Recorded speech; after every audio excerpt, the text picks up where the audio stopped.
사람이 전혀 다른 사람으로 변화하는 일이 가능할까? 여러분 그런 생각을 해보신 적이 있으십니까? 사실 가만히 관찰해보면 우리는 무의식 중에 이것을 소원하면서 매일매일 살아나가고 있다 해도 과언이 아닐 것입니다. 이런 제가 우스운 일을 경험한 적이 있었습니다. 우리 교회에 제가 개척을 하고 브레아 저기 시청에 예배를 드릴 때였습니다.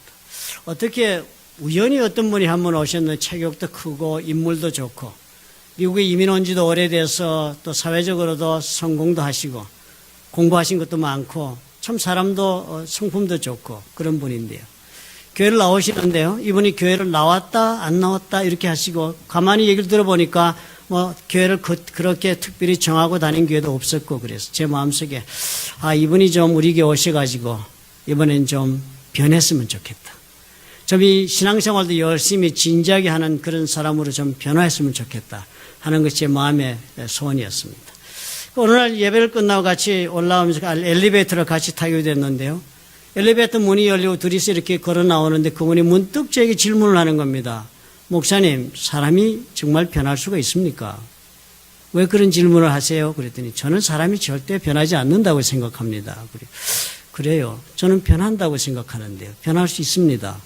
베드로도 변했잖아요. 사울이 바울로도 변했잖아요. 변할 수 있다고 저는 생각합니다. 그랬더니 그분이 활짝 웃으면서 그렇습니까? 그렇다면 저도 교회를 열심히 다니겠습니다. 그러면서 그 얘기 뜻을 물어봤더니요. 목사님이 안 변해서 자기가 너무 답답했다는 거예요. 그래서 그분은 교회를 다니면서 목사가 좀 변했으면 했는데 저는 그분이 변했으면 하면서 서로가 대화를 나누고 있었던 것입니다. 사실 가까운 실례로 여러분 자신들의 가정생활을 한번 돌아보십시오. 부부 사이. 결혼하고 갈등 속에 살아가는 날들이 얼마나 많습니까? 가만히 살펴보면 서로가 서로를 변화시키려는 노력을 계속하기 때문에 갈등은 해결의 실마리를 보여주지 않습니다. 요즘 그래서 우리 흔히 듣습니다. 결혼 생활을 조언해 주는 분들이 그렇게 말씀하지요. 상대를 변화시키려 하지 말고 차이점을 인정하고 살도록 해라. 그저 있는 그대로 살도록 해라. 그렇게 가르칩니다. 그래야만 부부 생활이 행복해질 수 있다는 것입니다. 사실 어디 부부만 그렇습니까? 부모와 자식 관계에서도 우리는 마찬가지를 경험합니다. 우리는 부모로서 자식이 좀 새로운 사람으로 좀 더 발전적으로 변화되기를 얼마나 열망합니까? 그런데 우리 자녀들이 하는 말을 여러분 한번 엿들어 보십시오. 우리 자녀들 가운데 그런 말 하는 자녀들 많습니다. 우리 아버지 절대 바뀌지 않아. 아무리 내가 얘기를 해도 제대로 듣지도 않아서 절대로 안 변해. 생각이 안 바뀌어. 애들이 일단 그렇게 결론을 마음속으로 내리게 되면요. 그런 말을 하는 자녀들은 절대 부모와는 마음을 열고 대화하며 삶을 나누는 시간조차 그렇게 같이 갖고 싶어 하지 않습니다. 우리가 아무리 자녀들을 대해 엄청난 노력을 해도 결론을 얻지 못합니다. 사람은 안 바뀌니까요. 고슴도치 딜레마를 우리가 겪습니다. 고슴도치들 추운 날에 너무 추운 밤에 서로의 체온이 필요합니다. 그래서 서로가 가깝게 다가가지만 결국은 어떻게 해요? 가까워질 수가 없습니다. 가지고 있는 뾰족한 침 때문에 서로의 몸을 가까이 할 수가 없습니다. 같이 몸을 맞대고 삶을 나누고 살고 싶어하는 마음이 아무리 간절해도 같이 살 수가 없는 처지예요. 서로가 서로를 필요로 하지만 같이 하면 할수록 서로 아픔을 주고 마는 사이가 되고 마는 고슴도치의 딜레마. 이것이 바로 우리 인간들의 살아가는 모습에서도 발견할 수 있는 딜레마가 아닐까요? 간절한 바람이 우리 마음속에 당연히 생기지요. 변화할 수 있을까? 어떻게 변화시킬 수가 없을까? 우리는 이렇게 생각하지 않습니까?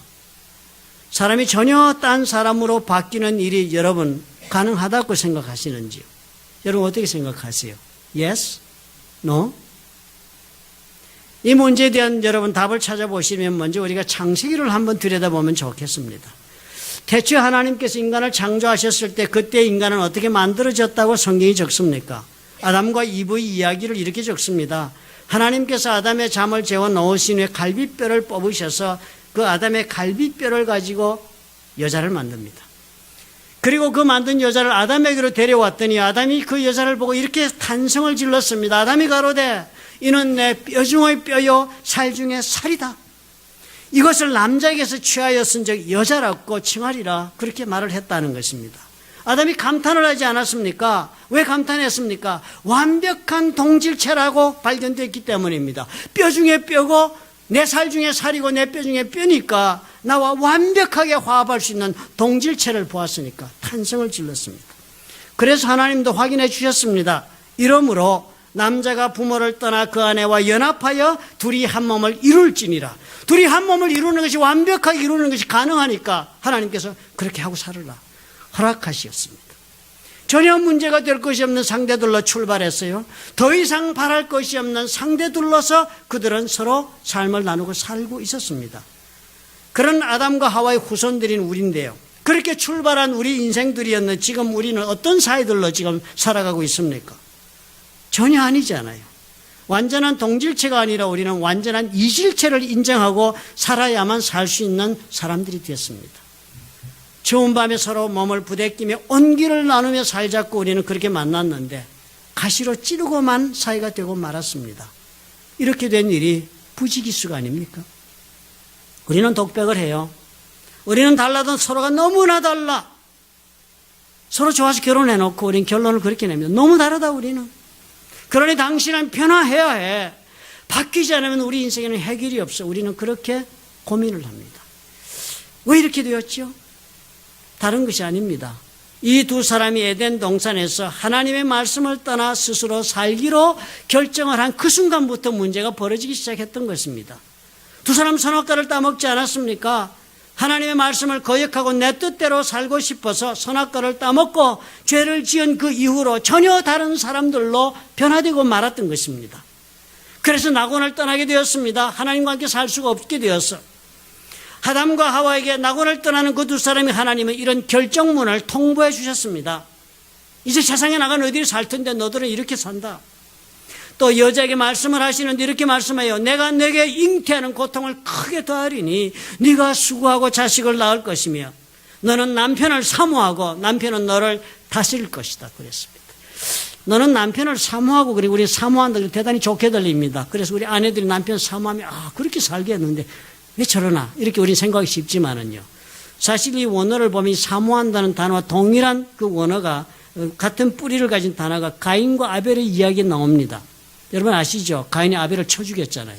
그 살인죄를 저지른 가인을 찾아서 하나님이 가인에게 이렇게 말씀하셨어요. 죄의 소원은 내게 있으나 너는 죄를 다스릴지니라. 그런데 그러지 못했다는 거예요. 이때 죄의 소원, 그럴 때 소원이란 단어가 사모한다는 단어와 어원이 똑같은 동일한 단어입니다.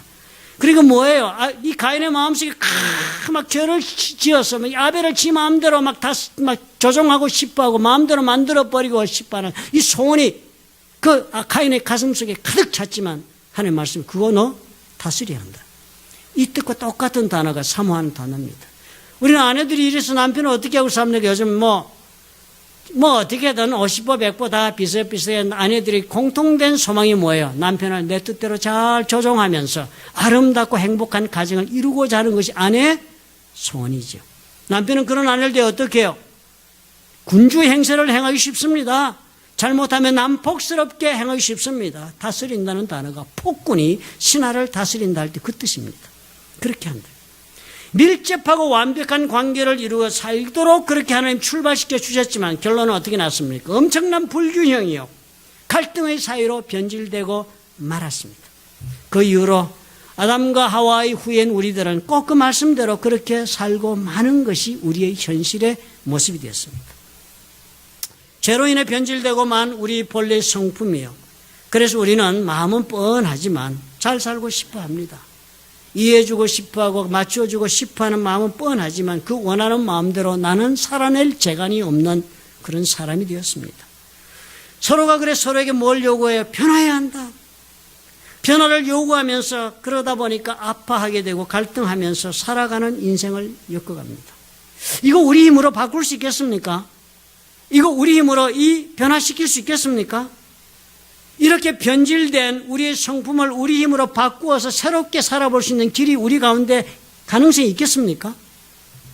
다시 말해서 죄로 인해서 변질된 우리의 속사람을 우리가 노력해서 바꿀 수 있을까 하는 질문이 됩니다.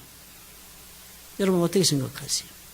성 아구스틴은요, 사람의 본성을 보고 이렇게 표현했습니다. 유식하게 라틴어로 한번 들어보십시오. 사람의 본성이 이렇대요. non posse, non peccare.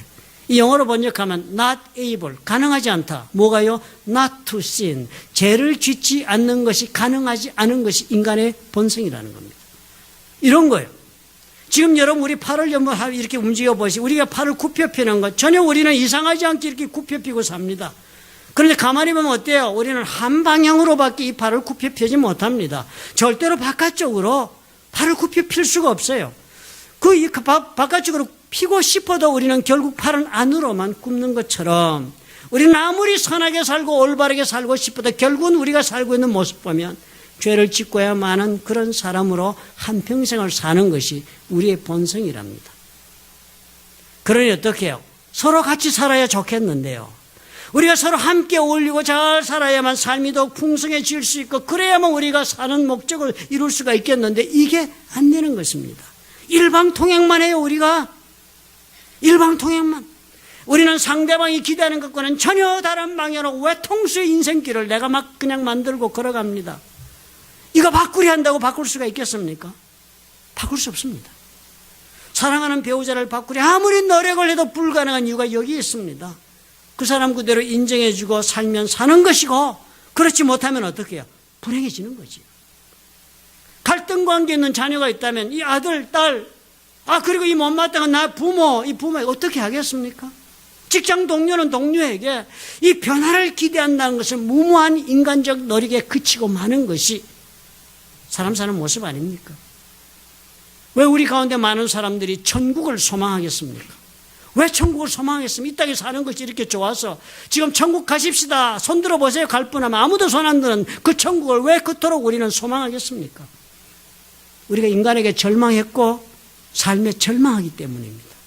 도저히 답이 없는 인생이요. 도저히 답이 없는 사람과 함께 세상을 살아가야 된다고 생각하기 때문에 우리는 천국의 삶을 소망할 수밖에 없게 되는 것입니다.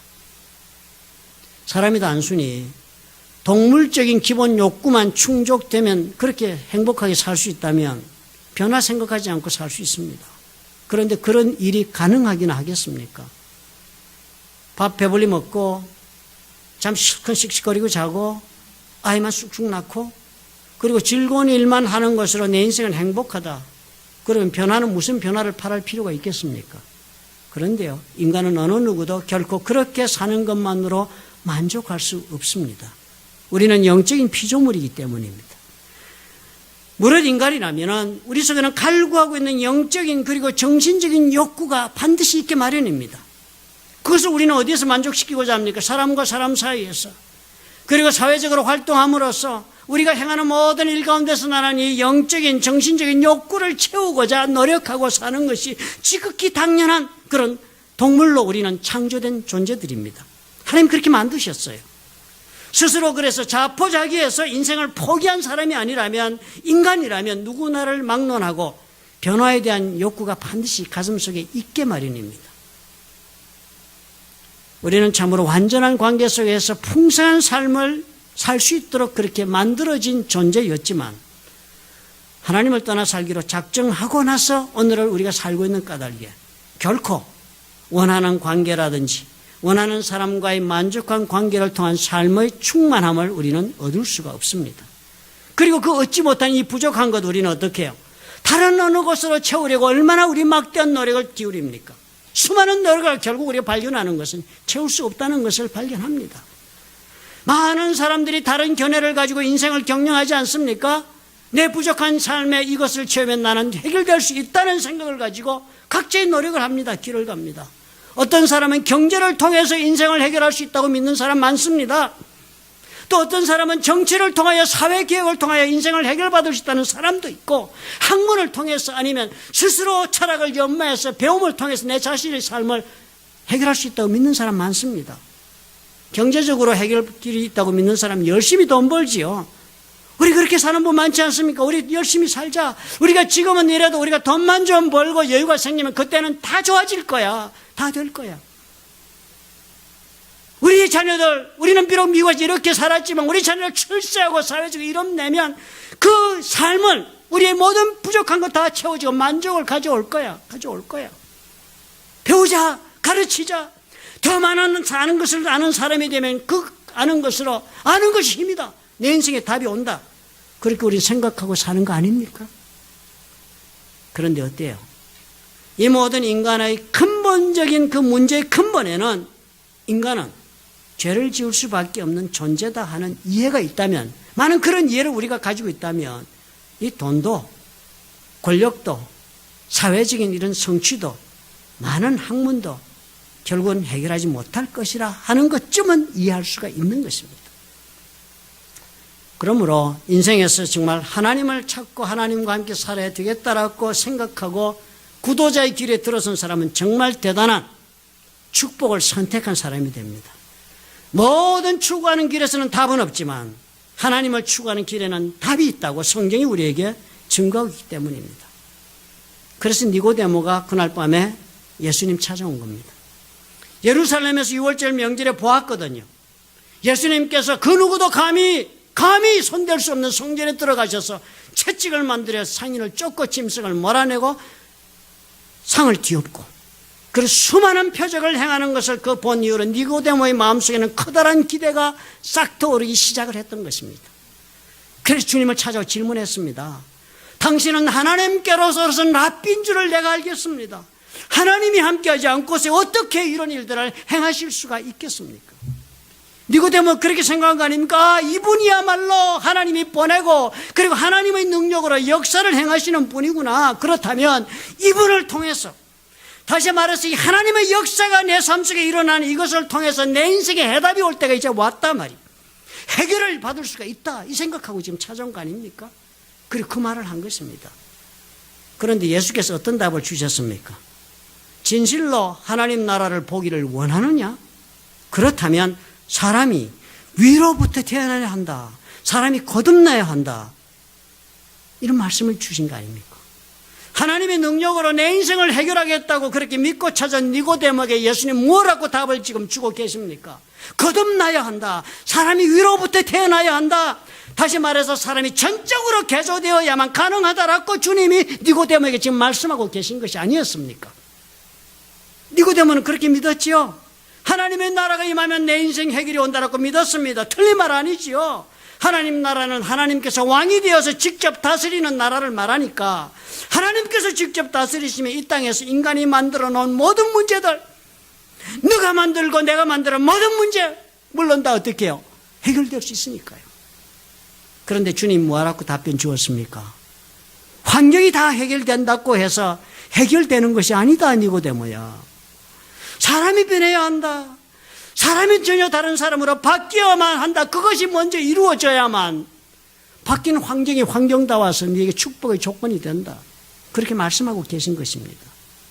그러시면서 예수님 무엇 얘기하셨습니까? 니고데모에게 성령으로, 위로부터 오는 성령으로 태어나는 이야기를 해주신 것입니다. 전적으로 다른 사람으로 변화되는 일은 사람의 힘으로 불가능하다. 위로부터 임하시는 하나님의 영, 즉 성령의 힘을 입어야만 개조되는 일이 일어난다 하시는 것입니다. 결국 니고데모 그 말까지 듣고도 대답이 무엇이었습니까? 어찌 이런 일이 있을 수가 있겠습니까? 이해가 안 됩니다. 이해가 안 되니까 어떻게 해요? 믿을 수도 없고 일어나지도 않을 것이다. 많은 분들이 니고데모의 의문을 가지고 오늘 신앙생활을 하고 계십니다. 도대체 성령으로 다시 태어나서 굳이 그렇게까지 해야 할 일이 뭐야? 왜 굳이 그렇게까지 성령의 사람으로 내가 개조되어야 할 게 뭐야? 이해가 어렵다. 왜 신앙생활 이렇게 부담을 주고 이 많은 것을 요구하는가? 그렇게 생각하고 신앙생활 하시는 니고데모들이 많습니다. 우리는 먼저 이스라엘 백성들이 하나님과 어떻게 살아갔는가 그 역사를 한번 돌아보면 좋은 해답을 얻을 수 있습니다. 이스라엘 사람들 애굽에서 종살이 하지 않았죠. 형편없는 인생, 고난의 인생을 살았습니다. 종살이 하다가 해방을 맞아서 길을 떠났습니다. 출애굽을 합니다. 마치 뭐에 우리가 죄에 묶여서 사탄의 종살이 하는 것처럼 그렇게 억눌려 살다가 예수를 믿어서 구원을 얻듯이 그렇게 이 사람들이 광야길로 들어 나왔습니다. 약속의 땅으로 하나님 데려가신다고 말씀하시고 가나안 땅, 하나님이 다스리시는 축복의 땅으로 우리는 간다. 그러면서 광야길을 들어왔어. 그렇게 광야를 들어왔는데요. 그 가나안으로 들어가는 광야길에서 가나안까지 다 가서 보니까 사람들이 도대체 들어갈 수 있을 만한 사람들이 못 된다는 것이 판명이 납니다. 그래서 길을 되돌려서 40년을 광야에서 하나님이 훈련을 시킵니다. 사람만 들렸고 40년 동안 이 사람들이 광야에서 무슨 훈련 받았습니까? 하나님의 율법을 받습니다. 하나님 말씀 이렇게 사는 것이다 라는 말씀을 다 듣고 그것을 배우고 실천하며 그 말씀대로 순종하지 않으면 안 되는 것을 배운 것이 광야 40년의 광야 생활이었습니다. 40년의 말씀 배운 훈련, 순종의 훈련이었습니다. 그리고 가나안으로 이 사람들 드디어 40년 만에 들어갑니다. 이스라엘 역사를 여러분 보시면 알 수 있지만 이렇게 가나안으로 갇혀들 어떻게 살았어요? 그 하나님의 약속의 땅, 축복의 땅에 40년 말씀 배우고 훈련받고 40년 순종하는 삶을 직접 사는 그런 삶을 몸에 익히고 가나안 땅에 들어가서 이 사람들 그 다음 어떻게 됐습니까? 하나님께서 다스리는 신정 왕국의 백성들로 잘 살았습니까? 하나님이 다스리시는 그 나라의 삶을 이 사람들 어떻게 됐습니까? 살아내지 못했습니다. 실패하고 말았어요. 모든 것이 다 주어진 가나안 땅이었습니다. 축복을 거저로 다 받고 말씀도 배우고 훈련도 하고 그리고 또 습관도 들이고 그래서 그 땅에 들어갔습니다. 그런데 그 사람들 하나님 의지하고 사는 거 포기하고 인간적인 왕을 구하고 끓이고 끝내는 어떻게 해요? 실패하고 패망하고 말았습니다. 우리에게 이것이 무엇을 보여주고 있습니까? 사람이 예수를 믿어 구원을 얻고 그리고 수많은 노력과 훈련으로 하나님의 말씀을 따라서 내가 살고자 노력하고 그리고 내 자신을 준비시킨다 할지라도 그것만으로는 성공할 수 없다는 것입니다. 그것만으로는 하나님이 준비하신 충만한 삶을 사는 데에서는 실패하고 만다는 것입니다. 말씀에 대한 훈련, 말씀대로 살고만 하는 노력은 원하는 만큼의 결과를 결코 내어주지를 못합니다. 왜요? 우리 모든 인간은 어쩔 수 없이 죄를 짓지 않고는 살 수 있는 그런 능력이 없기 때문입니다.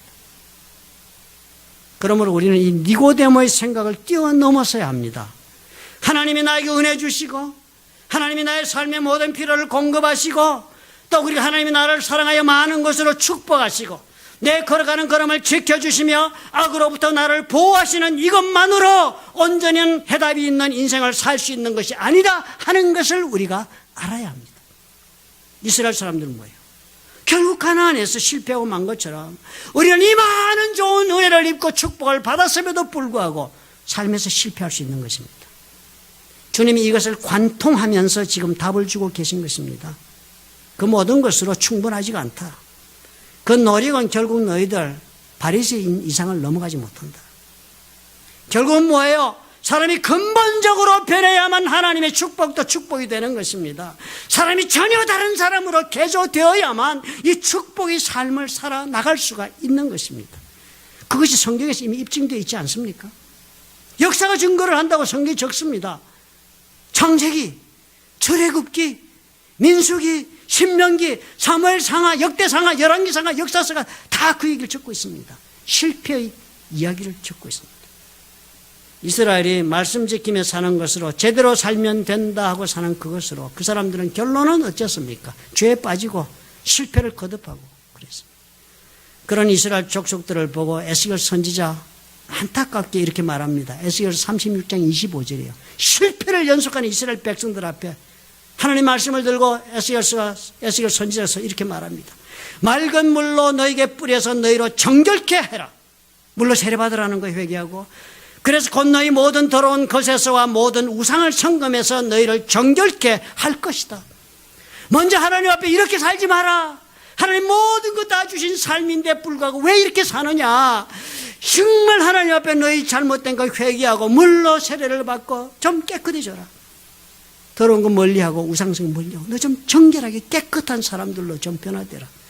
그리고 이렇게 말합니다. 이어서 또 내 영을 너희 속에 두고 새 마음을 너에게 준다 그랬습니다. 그렇게 정결하고 회개하고 주님 앞에 정말 새 사람이 되어 준비되겠다 하는 사람이 되면 깨끗해지면 하나님께서 내 영을 성령을 너희 속에 넣어주고 너희들의 마음을 새롭게 만들어주겠다 하시는 것입니다. 너희 육신에서 그러면 굳은 마음 제하고 부드러운 마음을 줄 것이니까 그렇게 살아라. 새 마음 되어 살아라. 2번 반복합니다. 에스겔이 너무 중요하니까. 또 내 신을 너희 속에 둔다. 내 신을 너희 속에 둔다.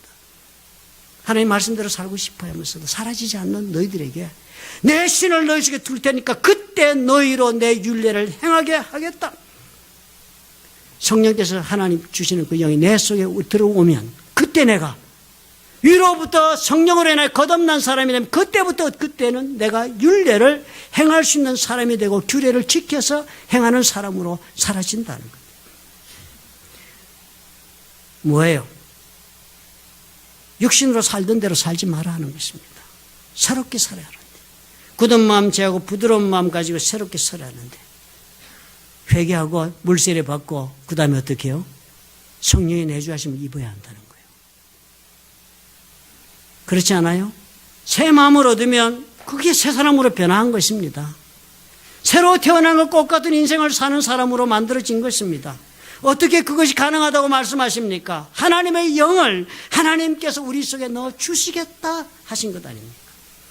지금 에스겔 선지자 이 예언의 말씀 가만히 여러분 생각해 보니까 어때요? 오늘 읽은 니고데모에게 주신 예수님의 말씀과 전혀 동일한 말씀이 아닙니까?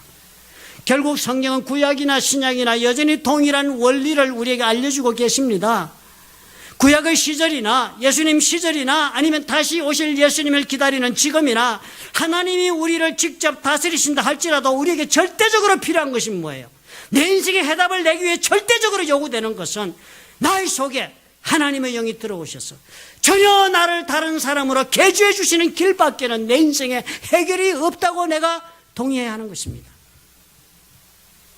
예수님이 말씀하시는데 불구하고 니고데모는 이해를 못합니다.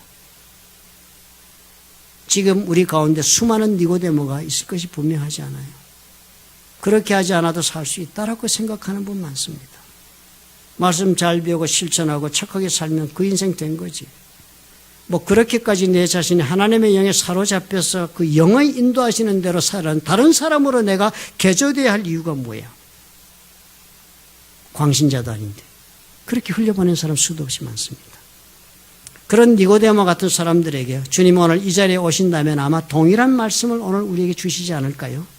내가 땅의 일을 말하여도 너희가 믿지 아니하거든 하물며 하늘 일을 말하면 어떻게 믿겠느냐? 아무리 하늘나라의 삶을 너희들이 원한다 할지라도 내 이 말을 너희들이 믿지 않을 것이다. 그러시면 예수님이 역사적인 사건을 니고데모에게 얘기하지 않았습니까? 성경을 보니까 모세가 광야에서 뱀을 든 것 같이 인자도 들려야 하리니 이는 저를 믿는 자마다 영생을 얻게 하려 하심이라. 영생이란 단어는 하늘나라의 삶을 대표적으로 표현하는 쉬운 단어입니다. 이 일은 저를 믿는 자마다 하늘나라의 삶을 얻게 하려 하는 것이다 그랬습니다. 모세가 광야에서 뱀을 든 사건 여러분 성경을 좀 읽어보신 분은 기억하실 것입니다. 그 전말이 이렇습니다. 이스라엘 백성들이 광야 40년 광야 생활 다 끝내고 이제 가나안 땅으로 들어가는 길목에 들어섰습니다. 이제 직선도로로 올라가면 가나안으로 가는 그 지점에 섰는데요. 그런 통로에 딱 그 자리에 어떤 족속들이 살고 있었냐면 에돔 족속들이 살고 있었습니다. 에돔 족속 에서의 후예들이잖아요. 야곱과 에서 갈라졌지 않았습니까? 야곱의 후예들이 지금 대족속을 이뤄 가나안 땅 가는데 에서의 족속은 에돔아이트, 에돔들이 그 가나안 들어가는 접경 지역에 땅을 차지하고 살고 있었습니다. 그래서 모세가 부탁했습니다. 우리 너희들 가운데로 좀 통과하도록 해달라. 우리 그냥 지나가면서 물을 마시면 물값 내고 음식을 먹으면 음식값도 다 내고 통과만 할 테니까 우리 좀 통과하게 해달라. 그 길 아니면 지름길이 없으니까요. 그런데 에돔이 막무가내로 거절하면서 나중에는 급기야 전쟁을 불사하겠다고 나왔습니다. 그래서 모세가 우리도 전쟁하자라고 준비하니까 하나님 말씀하셨어요. 전쟁하지 말라. 싸우지 말라. 너희들 같은 핏줄이다. 사촌이니까 싸우지 말라. 할 수 없이 이 사람은 어떻게 해요? 먼 길을 둘러가게 됐습니다. 모압 땅을 향해 둘러가는 엄청난 길을 돌아서 사막길인데 얼마나 힘들 길입니까? 그러니까 둘러가는 길을 시작하자마자 백성들이 마음이 상해가지고 하나님과 모세를 향하여 원망을 쏟아냈습니다. 민수기 21장 5절에 이렇게 적었어요. 백성이 하나님과 모세를 향하여 원망하되 어찌하여 우리를 애굽에서 인도하여 올려서 이 광야에서 죽게 하는고 이곳에는 식물도 없고 물도 없도다. 우리 마음이 이 박한 식물을 싫어하느라 죽겠다.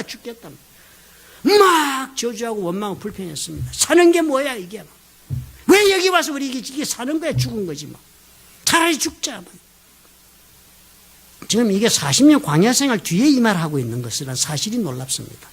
하나도 이 사람들이 달라진 것이 없잖아요. 40년 전에 이 사람들 어땠습니까? 광야 40년 생활 시작이 훨씬 전에 광야 들어 사흘 만에 이 사람들이 물이 없다고 난리를 피우고 저주하고 원망해가지고 그때 모세가 반석을 쳐서 물을 먹였던 그런 사람들입니다. 그런데 오늘 보니까 어떻게 40년 동안 말씀 배우고 40년 동안 훈련받고 40년 동안 살아계신 하나님의 능력을 보았고 지금도 구름 기둥과 불 기둥과 하나님이 함께하고 있는 그 자리에서 이 사람들이 뭐 했습니까? 전혀 달라진 게 없어요.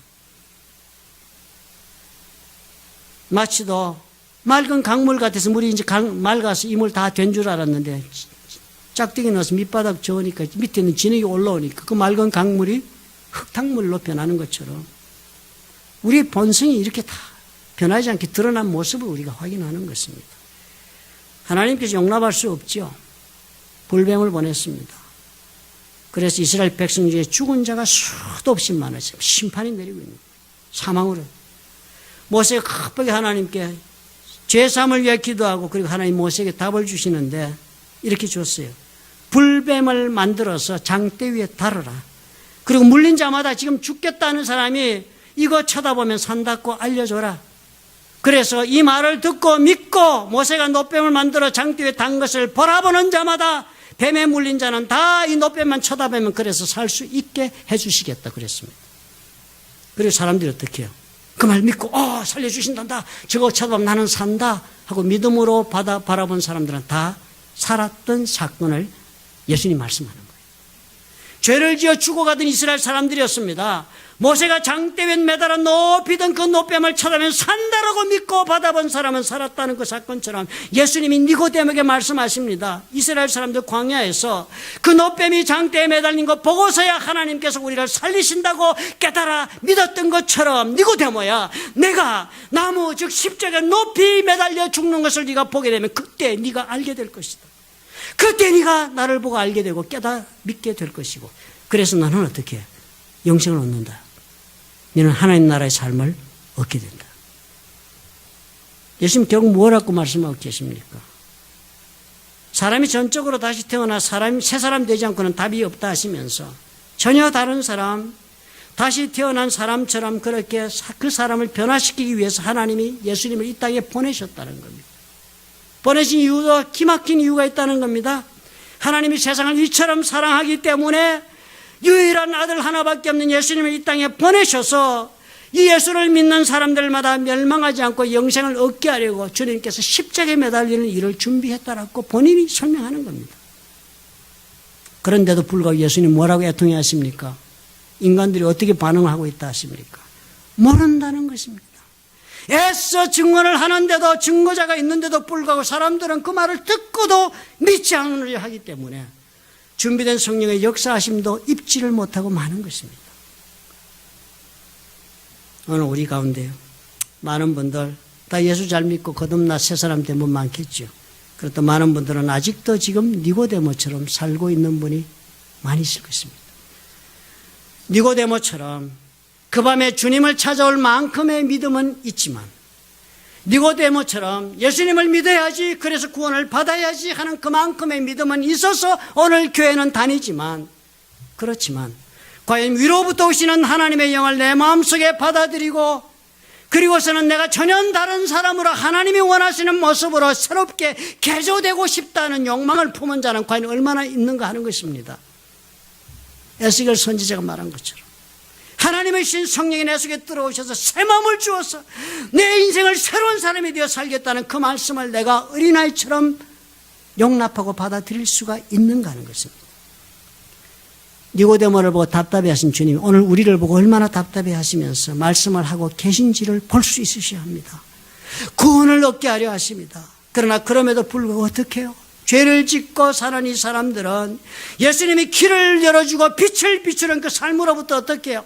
자신의 추악한 인생이 드러나는 것이 싫어서 그거 감추려고 도망간다는 거예요. 도망간다. 자신이 드러나는 것이 싫어서, 남들 앞에서 죄이 드러나는 것이 싫고 주님 앞에 부족한 것 드러나기 싫어서 그거 덮으려고 어둠 가운데 다시 도망가고 만다는 거예요. 주님 그러시잖아요. 왜 삶의 해답이 없어요? 왜 삶의 해답이 없다고 생각을 하십니까?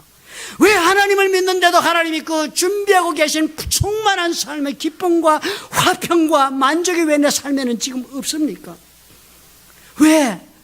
왜 나는 사람들과의 관계 속에서 만족을 얻기보다는 갈등을 수확합니까?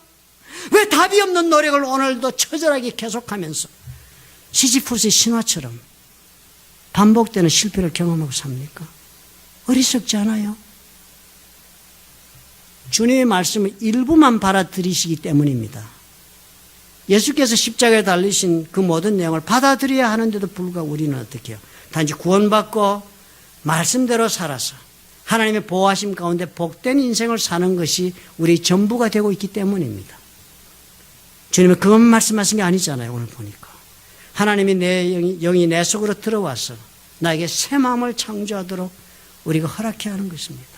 성령이 다스리시는 대로 내 자신을 쳐서 복종하겠다는 마음이 있어야만 내가 거듭나는 역사를 경험하게 되고 그 거듭난 나를 통하여 하나님은 예비하신 삶을 이루어 나가실 수 있는 것입니다. 인간이 개조되어야 우리가 새 사람으로 빚어질 수 있을 때만이 우리의 삶에 하나님께서 다스리시는 천국의 역사가 임할 수 있다고 주님께서 약속하고 있기 때문입니다. 사랑하는 성도 여러분, 저도 예외는 아닙니다. 저는 이 말씀을 보면서 그런 생각했습니다. 그렇다. 우리는 순간순간 내 자신을 점검해야지. 내가 새로운 마음을 품는 것을 즐겨하는가? 내가 성령의 능력을 입어 새로워지는 것을 즐거워하는가? 물로 세례를 받고 말씀을 따라 사는 것만으로 충분하지 못한 것을 나는 인정하는가? 성령의 사람이 되어 새 인생을 살 수 있어야만 하나님이 예배하신 삶을 누릴 수 있다는 것을 나는 오늘 믿고 제대로 된 길을 선택하고 있는가? 주님께서 이를 위해 십자가에 달리셨습니다. 주님의 십자가를 하신다면 이 뜻도 이해할 수 있다고 주님 말씀하셨습니다. 이제 믿음으로 주의 십자가를 바라보시고 천국의 삶을 살기에 부족함이 없도록 내 영혼을 성령께 맡기십시다. 주께서 변화를 시작하시고 내 삶은 달라질 것입니다. 믿으시면 아멘 하시기 바랍니다. 믿으신 줄 압니다. 기도하겠습니다.